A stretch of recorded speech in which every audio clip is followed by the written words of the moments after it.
வணக்கம் daisy vlog Tamil. இன்றைக்கி நம்முடைய சேனலில் பெப்பர் சிக்கன் எப்படி செய்யணும்னு சொல்லி பார்க்கலாம். காரசாரமான இந்த சிக்கன் எப்படி செய்யணும்னு சொல்லி பார்க்கலாம். அதுக்கு ஃபஸ்ட்டு இந்த மசாலா இந்த சிக்கனுக்கு ரொம்ப முக்கியம். 3 ஸ்பூன் அளவுக்கு நான் மிளகு எடுத்திருக்கேன். காரம் வேணும்னா இன்னும் கூட கொஞ்சம் சேர்த்துக்கலாம். 1 ஸ்பூன் அளவுக்கு சீரகம், 1 ஸ்பூன் அளவுக்கு சோம்பு எல்லாத்தையும் சேர்த்து மிதமான தீயில் நல்லா வறுத்துக்கலாம். தீஞ்சு போயிடக்கூடாது, ஒரே பதமாக நல்லா வறுத்துக்கணும். சிம்மில் வச்சு வறுத்து தனியாக எடுத்து வச்சுக்கலாம்.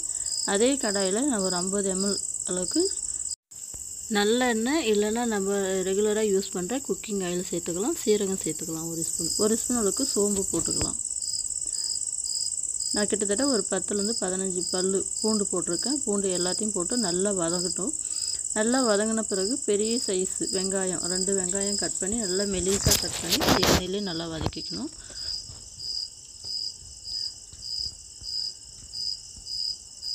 வெங்காயம் பாதி அளவுக்கு வதங்கின பிறகு ஒரு 5 பச்சை மிளகாய், ஒரு சின்ன துண்டு இஞ்சி, ஒரு முழு பூண்டு எல்லாத்தையும் சேர்த்து நல்லா நைஸாக அரைச்சி இந்த வெங்காயத்திலே சேர்த்துக்கலாம்.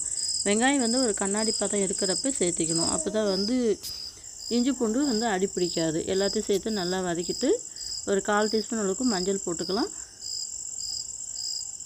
மஞ்சள் போட்டு நல்லா வதக்கிக்கணும். நான் சிக்கனை நல்லா கழுவி வச்சுருக்கேன்.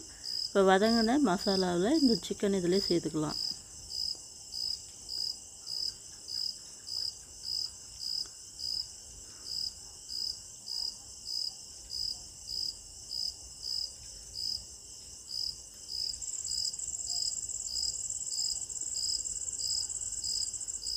இதில் தேவையான அளவுக்கு உப்பு சேர்த்துக்கலாம்.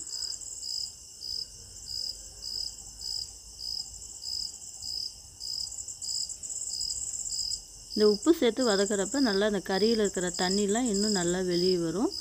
நல்லா தண்ணி நல்லா வெளியே வர வரைக்கும் நல்லா கலந்து விட்டுட்டு நல்லா ஒரு மூடி போட்டு மூடி நல்லா வதங்கட்டும்.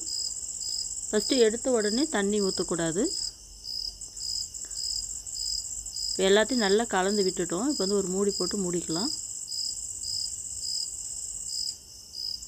மீடியம் ஃப்ளேமில் நல்லா ஒரு 5 நிமிஷம் வேகட்டும். வெந்த பிறகு பாருங்கள் நல்லா தண்ணி விட்டுருக்குது.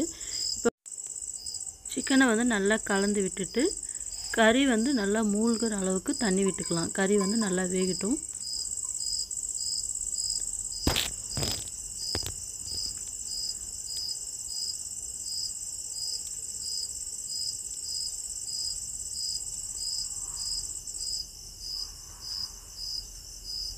ஏற்கனவே சிக்கன் தண்ணி இருக்குது, அதனால் நல்லா கறி மூழ்கிற அளவுக்கு ரொம்ப வரக்கூடாது. ஓரளவுக்கு அந்த 3/4 அளவுக்கு தண்ணி இருந்தால் போதும். நல்லா கலந்து விட்டுட்டு மறுபடியும் மூடி போட்டு நல்லா தண்ணி நல்லா ஒரு 95% தண்ணி நல்லா சுண்டணும். சுண்டின பிறகு அப்பப்போ மூடி எடுத்து விட்டுட்டு கிளறி விட்டுக்கலாம். இப்போ இந்த ஸ்டேஜில் நம்ம அரைச்சி வச்சுருக்கிற பெப்பர் மசாலாவை இதிலே சேர்த்துக்கலாம். மசாலா லாஸ்ட்டில் இறக்குறப்ப தான் நம்ம போடணும்.